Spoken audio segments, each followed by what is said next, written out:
Bombay digital recording studio Chhapra.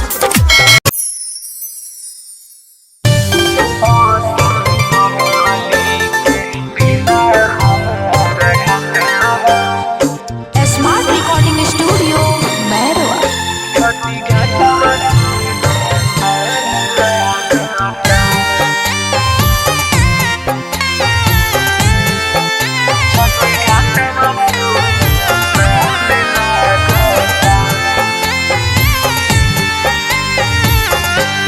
आंसू पगली के छठी माई, आंसू पगली के बिना हमारा घाटावा छठी घाटावा सुनसान लागता। आंसू पगली के बिना हमारा घाटावा छठी घाटावा सुनसान लागता। बत्ती जरता बत्ती जरता भले छठी मैया मोरा जिंदगी में अन्हार लागता। हंसो पगली के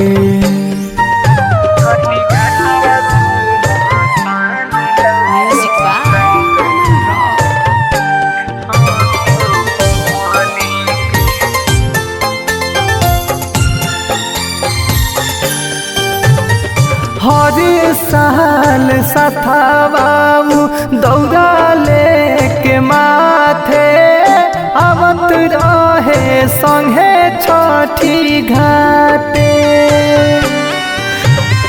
हर साल सथाबाऊ दौड़ा लेके माथे आवत रहे संगे छठी घाटे। आवत रहे संगे छठी घाटे।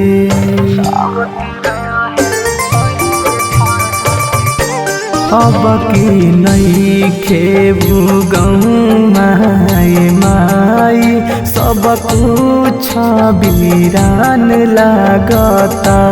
हमारा पगली के बिना हमारा घाटावा छठी घाटावा सुनसान लागता।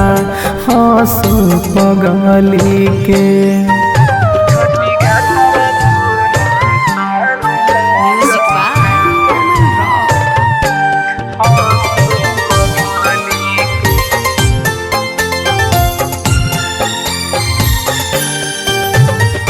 अगिला जन्मवा में हमारे बनैहा उनका के ये हो छठी माई।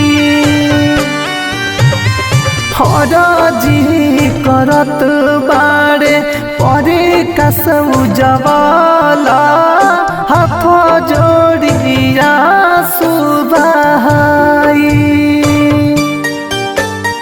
हाथ जोड़िया सुबहाई।